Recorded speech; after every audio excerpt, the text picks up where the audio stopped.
Channel ചർച്ചയിൽ വിദ്വേഷ പരാമർശം നടത്തിയതിന് ബി.ജെ.പി. നേതാവ് പി.സി. ജോർജിനെതിരെ പരാതി നൽകിയിരിക്കുകയാണ്. മുസ്ലിമുകൾ തീവ്രവാദികളാണെന്നായിരുന്നു പി.സി. ജോർജിന്റെ വിവാദപരമായ പരാമർശം. സംഭവത്തിൽ യൂത്ത് ലീഗാണ് ഈരാറ്റുപേട്ട പോലീസിൽ പരാതി നൽകിയിരിക്കുന്നത്. പരാതി നൽകിയിട്ടും പോലീസ് കേസെടുക്കാൻ തയ്യാറാകുന്നില്ലെന്നും യൂത്ത് ലീഗ് ആരോപണമുന്നയിക്കുകയും ചെയ്തിരുന്നു. ഈരാറ്റുപേട്ട മുനിസിപ്പൽ കമ്മിറ്റിയാണ് പരാതി നൽകിയത്. കൂടാതെ പി.സി. ജോർജിനെതിരെ എസ്.ഡി.പി.ഐയും പരാതി നൽകിയിരിക്കുകയാണ്.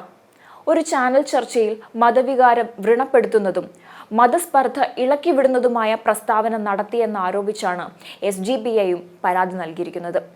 എസ്.ഡി.പി.ഐ പെരിന്തൽമണ്ണ മുനിസിപ്പൽ കമ്മിറ്റി പ്രസിഡന്റ് ഷംസുദ്ദീനാണ് മുഖ്യമന്ത്രി, ഡി.ജി.പി, മലപ്പുറം എസ്.പി എന്നിവർക്ക് പരാതി നൽകിയത്. 2025 ജനുവരി 6 പി.സി. ജോർജ് നടത്തിയ പരാമർശത്തിലാണ് ഈ നടപടി. കേരളത്തിലെ മാത്രമല്ല, ഇന്ത്യയിലെ മുഴുവൻ മുസ്ലിമുകളും തീവ്രവാദികളും ഭീകരവാദികളുമാണ്. ഇന്ത്യ-പാക് ക്രിക്കറ്റ് മത്സരം നടക്കുമ്പോൾ പാകിസ്ഥാന് വേണ്ടി കൈയടിക്കുന്നവരാണ് തുടങ്ങിയ പരാമർശങ്ങളാണ് പി.സി. ജോർജ് നടത്തിയത്. അത്യന്തം നീചവും പ്രകോപനപരവുമായ പ്രസ്താവനയാണ് പി.സി. ജോർജ് നടത്തിയതെന്ന് പരാതിയിൽ പറയുന്നുണ്ട്. പ്രസ്താവന ഇന്ത്യയിലെ മുഴുവൻ മുസ്ലിങ്ങളെയും അധിക്ഷേപിക്കുന്നതും രാജ്യദ്രോഹികളായി മുദ്രകുത്തുന്നതുമാണ്. താനൊരു ഇന്ത്യൻ പൗരനും മുസ്ലിമുമാണ്. പ്രസ്തുത അധിക്ഷേപങ്ങൾ ഒരു മുസ്ലിം എന്ന നിലയിൽ തന്റെ അഭിമാനത്തിന് ക്ഷതമേൽപ്പിച്ചതും മതവികാരം വ്രണപ്പെടുത്തിയിട്ടുള്ളതുമാണ്.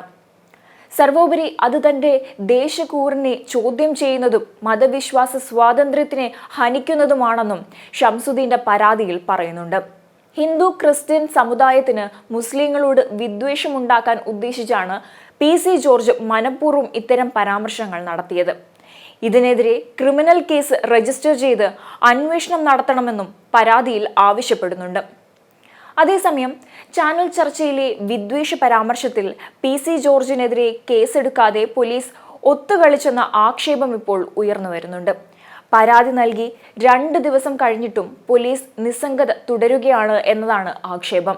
വിഷയത്തിൽ കോടതിയെ സമീപിക്കുമെന്ന് യൂത്ത് ലീഗ് പ്രതികരിച്ചിട്ടുമുണ്ട്.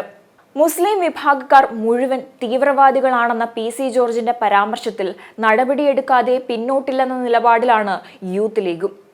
അതേസമയം ചാനൽ ചർച്ചയിൽ ബി.ജെ.പി. നേതാവ് പി.സി. ജോർജ് നടത്തിയ വർഗീയ പരാമർശം വളരെ ഗുരുതരമായിരുന്നു. ഇന്ത്യയിലെ മുസ്ലിമുകൾ മുഴുവൻ വർഗീയവാദികളാണ്. ആയിരക്കണക്കിന് ഹിന്ദുക്കളെയും ക്രിസ്ത്യാനികളെയും കൊന്നു. മുസ്ലിമുകൾ പാകിസ്ഥാനിലേക്ക് പോകണം എന്നിങ്ങനെയായിരുന്നു പി.സി. ജോർജ് ചർച്ചയിൽ പറഞ്ഞത്. കുഞ്ഞാലിക്കുട്ടി, കെ.ടി. ജലീൽ, എസ്.ഡി.പി.ഐ, ജമാഅത്തെ ഇസ്ലാമി എന്നിവരെല്ലാം ചേർന്ന് പാലക്കാട് ബി.ജെ.പിയെ തോൽപ്പിക്കാൻ ശ്രമിച്ചു. ഈരാറ്റുപേട്ടയിൽ മുസ്ലിം വർഗീയത ഉണ്ടാക്കിയാണ് തന്നെ തോൽപ്പിച്ചതെന്നുകൂടി പി.സി. ജോർജ് ചർച്ചയിൽ ആരോപിച്ചിരുന്നു. ഇക്കാര്യങ്ങൾ ചൂണ്ടിക്കാട്ടിയാണ് Erattupetta municipal youth league committee പോലീസിൽ പരാതി നൽകിയത്. എന്നാൽ ഇതുവരെ പരാതിയിൽ പോലീസ് ചെറുവിരൽ അനക്കിയില്ല എന്നതാണ് വാസ്തവം.